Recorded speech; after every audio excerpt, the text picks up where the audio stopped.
இன்னைக்கு நம்ம dance with டெவலோட episode 8 and 9 தான் பார்க்க போறோம். இதுல ஃபர்ஸ்ட் சீன்லயே பாத்தீங்கன்னா ரீட்ஸ்காவோட ஸ்கூல்ல ஃபெஸ்டிவல் நடக்க போகுது. அதுக்கு தான் எல்லாரும் ரெடி ஆயிட்டு இருக்காங்க. ரீட்ஸ்கா வந்து யோசிச்சுட்டு இருக்கா, அவ எப்போதும் போல ஸ்கூலுக்கு வரா. ஆனா மண்டக்குள்ள வந்து நடந்ததெல்லாம் ஓடிக்கிட்டே இருக்கு. என்ன நடக்க போதோ, அம்மா எங்க இருக்காங்களோ அப்படிங்கிற மாதிரி தான் போயிட்டு இருக்கு.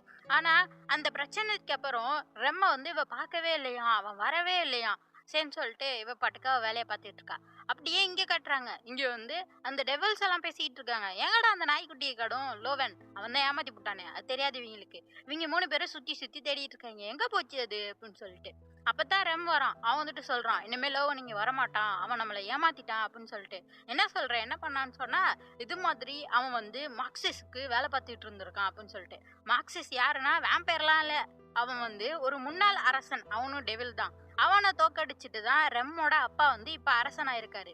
அந்த முன்னாள் அரசனுக்கு தான் அந்த லோவன் பையன் உதவி செய்யறதுக்கு பாத்துருக்கான் அப்படிங்கிற மாதிரிலாம் அவன் சொல்ல, ஓ அப்படியா, அப்ப நம்ம வந்து அவனுக்கு முன்னாடி அந்த புக் எடுக்கணும்ல அப்படின்னு சொல்றப்ப, கவலைப்படாதீங்க, ஃபார்பிடன் கிரிமோர் எங்க இருக்குன்னு எனக்கு தெரிஞ்சிருச்சு அப்படின்னு சொல்லிட்டு. ஏன்னா லோவன் வந்து போன எபிசோட்ல தானே சொல்லிட்டு இருந்தான், அந்த கிரிமோரே நம்ம ஹீரோயினி தான் சொல்லிட்டு. அதை தான் ஹீரோ கேட்டுட்டானே. ஆனா அதை வந்து இவன் சொல்லல. அந்த கிரிமோர் புக்கு வந்து ஹீரோயினியோட குடும்பத்துல இல்லவே இல்லை. அது வந்து ஒரு பாலடைஞ்ச சர்ச்சில் ஒரு இடத்துல ஒளிச்சு வச்சிருக்காங்க அப்படின்னு சொல்லிட்டு வேற ஒரு இடத்த சொல்றான். இவங்களும் அதை நம்பிடுறாங்க. ஏன் இப்படி ஹீரோ பண்றான்னு தெரியல, இவனுக்கு வந்து ஹீரோயினியை பிடிச்சிருக்கு போல அப்படி சொல்ல.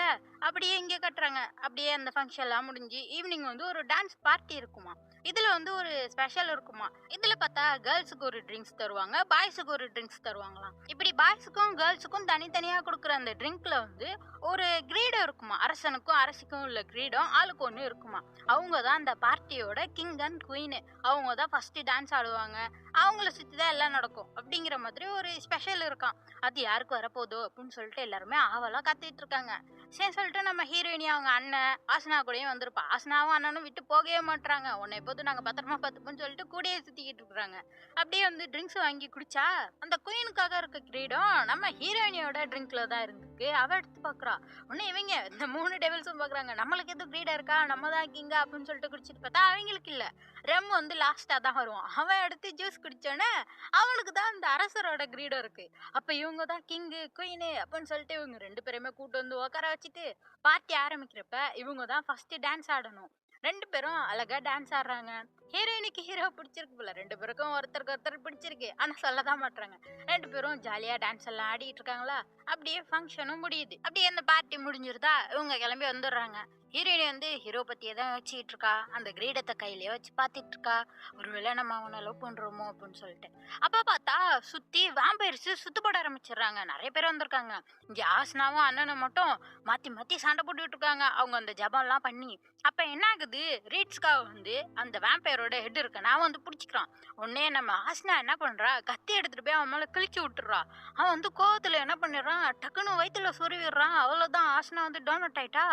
அப்படியே கீழே விழுக ரத்த வெள்ளத்துல நம்ம ஹீரோயினி போய் பிடிச்சிக்கிட்டு ஆசனான்னு சொல்லிட்டு கத்த பார்த்தா அவளுக்குள்ள இருக்க அந்த கிரிமோர் பவர் வந்து பிரகாசமா வெளிப்படுது. எல்லாருக்குமே இது சென்ஸ் ஆகுது. அப்ப இவ தான் அந்த கிரிமோரா அப்படின்னு சொல்லிட்டு அந்த வேம்பயரோட ஹெட் நின்று சிரிச்சிட்டு இருக்கான். அவளோட அந்த பவருக்குள்ள யார் அந்த வேம்பயர்ஸ் நின்னாலும் அவங்க அழிஞ்சு போயிடுறாங்க. இவ பாதுகாப்புக்கு போட்டிருந்த அந்த மோதிரம் கூட அழிஞ்சு போயிருது. அப்படியே நம்ம ஹீரோயினி ஆசனா ஆசனான்னு சொல்லிட்டு அழுதுகிட்டு இருக்க. அதோடய அந்த எபிசோட் முடியுது. அடுத்த எபிசோட்ல பார்த்தா நம்ம அண்ணனா அங்கிருந்து ரீட்ஸ்காக கூப்பிட்டு போயிடறான். அதுக்கு அடுத்து தான் டெவில்ஸ் வராங்க. இவங்க வந்துட்டு டேய் ரீட்ஸுக்கா தாண்டா அப்ப கிரிமோரு அப்படின்னு சொல்லிட்டு பார்த்துட்டு இருக்காங்க. அப்புறம் ஏன்டா அந்த ரெம்பைய போய் சொல்லியிருக்கான், அவன் தெரிஞ்சேதான் அப்படி பண்ணியிருக்கான் அப்படின்னு சொல்லிட்டு இவங்க பார்த்துட்டு அப்படியே அவன் எங்க இருக்கான்னு சொல்லிட்டு தேட ஆரம்பிக்கிறாங்க. அப்படியே இங்க காட்டுறாங்க, அண்ணன் வந்து அந்த சர்ச்சுக்கு தான் வந்திருக்கான் போல. அந்த ஃபாதர் சொல்றாரு, உன்னையும் உன் தங்கச்சியும் நாங்க பாத்துக்கிறோம், கிரிமோரை பத்திரமா பாத்துக்கிறது தான் நம்ம வேலை அப்படிங்கிற மாதிரி சொல்லிட்டு உடஞ்சிருச்சுல அந்த மோதிரம். திருப்பி இன்னொரு மோதிரத்தை கொடுக்குறாங்க. கொடுத்துட்டு நீ போய் ரெஸ்ட் எடு அப்படின்னு சொல்றப்ப இங்க கட்டுறாங்க, ரிட்ஸ்க்கு வந்து மயங்கிட்டா போல. இப்பதான் முழிக்கிறான். முழிச்சிட்டு கேட்கிறா, என்னாச்சு ஆசனாக்கு என்னாச்சு அப்படின்னு சொல்றப்ப இறந்துட்டானோன்னு, இல்ல எல்லாம் என்னாலதான், நான் தான் செத்து போயிருக்கணும் அப்படிங்கிற மலைவ புலம்ப. இல்ல ஆசனா வந்து நீ சாகத்துக்கு அனுமதிக்க மாட்டா, அவ உனக்காக தான் அவளோட உயிரை விட்டுருக்கா அப்படிங்கிற மாதிரிலாம் அண்ணன் வந்து ஆறுதல் படுத்துறான். திருப்பி தூங்க சொல்றான். அவளும் அதே மாதிரி தூங்கிட்டு இருக்காளா. அப்ப பார்த்தா அடுத்த சீன்ல கட்டுறாங்க. இந்த அண்ணனை உட்கார வச்சு இவன் முதுகுல எதையோ ஊத்திட்டு இருக்காங்க. அவன் வலி தாங்க முடியாம கத்திட்டு இருக்கான். என்னன்னா இவன் வந்து அசுத்தமாயிட்டானா, இப்ப சுத்தம் பண்றாங்களாம் அப்படின்னு சொல்லிட்டு இவங்க பாட்டுக்கு என்னமோ பண்ணிட்டு இருக்காங்க.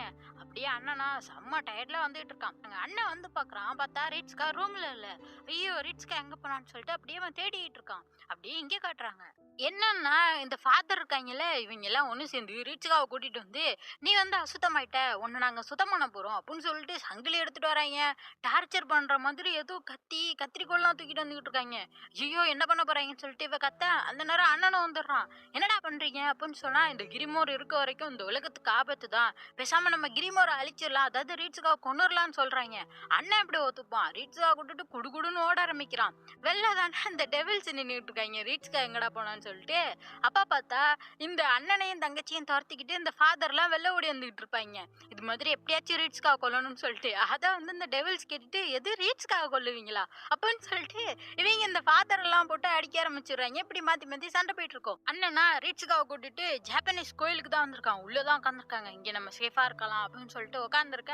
அப்பதான் வந்து ரீட்ஸ்கா அந்த ஃபாதர்ஸ் எல்லாம் சொல்லியிருப்பாங்க. அதை யோசிச்சு பாக்குறா. என்னன்னா உங்க அண்ணன் வந்து ஒரு டாம்பீரு, அதாவது வேம்பயருக்கும் மனுஷனுக்கும் பிறந்தவன். அவனுக்கு எங்களை பத்தி எங்களோட கொள்கைகளை பத்தி என்ன தெரியும்? ஒழுங்கா அவன் தங்கச்சியை கொடுத்துட்டு கொல்லணும் அப்படிங்கிற மாதிரிதான் சொல்லிட்டு இருந்திருப்பாங்க. அதைத்தான் அவ சொல்லிட்டு இருக்கா. நீ ஒரு டாம்பீரா, வேம்பயருக்கு பிறந்தவனா அப்படின்னு சொல்லிட்டு கேட்க, அப்பதான் அண்ணன் வந்து உண்மையை சொல்ல ஆரம்பிக்கிறான். என்னன்னா போன எபிசோட்ல கூட ஹீரோயினி ஜன்னல் வழியில லேடியும் ஒரு மென்னையும் பார்த்திருப்பாங்க. அது வந்து இவ அம்மாவோட தங்கச்சின்னு சொல்லிட்டு பார்த்துட்டு இருந்திருப்பாள்ல, அதைத்தான் சொல்றான். அந்த லேடி தான் இவனோட நிஜமான அம்மா. அவங்க வந்து வேம்பயர்னே தெரியாம ஒருத்தவங்க கூட பழகி அவங்களுக்கு பிறந்த குழந்தை தான் இந்த பையன்.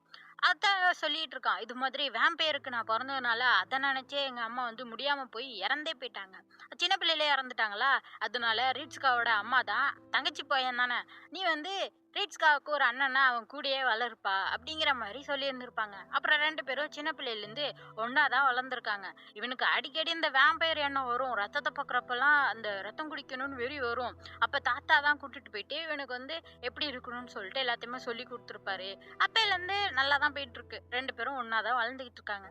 அதான் சொல்லிட்டு இருக்கான். இப்படிதான் எல்லாமே நடந்துச்சு. ரீட்ஸ்கா பார்த்துட்டு, சரி பரவாயில்ல, நீ எனக்கு கசினா இருந்தாலும் பரவாயில்ல, தாம்பீரா இருந்தாலும் பரவாயில்ல, நீ என்னோட குடும்பம் அப்படிங்கிற மாதிரிலாம் இவ சொல்றா. நீ எப்போதும் என் அண்ணனா, என் கூடயே எப்போதும் என்னை பத்திரமா பாத்துக்கிற அப்படிங்கிற மாதிரி சொல்றப்ப இவன் சொல்றான், இது மாதிரி நீ என்ன அண்ணனா பாத்திருக்கலாம், ஆனா நான் வந்து உன்னை தங்கச்சியா பார்க்கவே இல்லை, உன்னை நான் வந்து சின்ன பிள்ளையில இருந்து லவ் தான் பண்ணிட்டு இருந்தேன் அப்படின்னு சொல்லிட்டு, இது சின்ன பிள்ளையில இருந்து அவங்க அம்மா வந்து இவனை அண்ணனா இருந்தா சொல்லியிருப்பாங்க.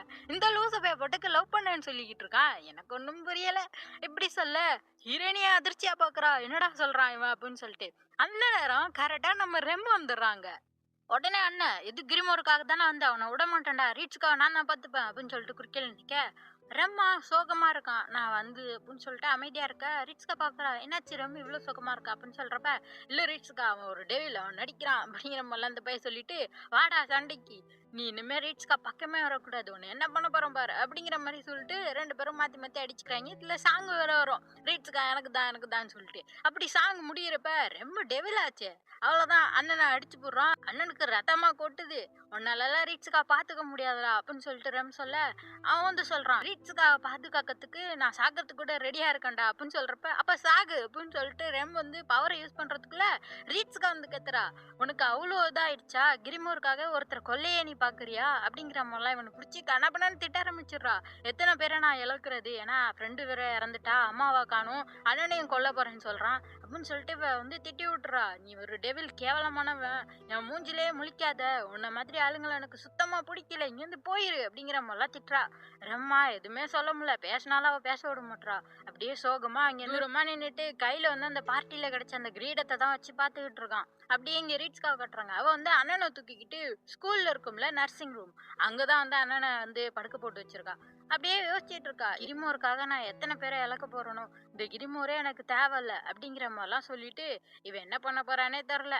அடுத்த எபிசோட்ல தான் தெரியும். அடுத்த எபிசோட் அடுத்த ஞாயிற்றுக்கிழமை வந்துடும். அதுக்கு மறக்காம சேனலை சப்ஸ்கிரைப் பண்ணிக்கோங்க. பாய்.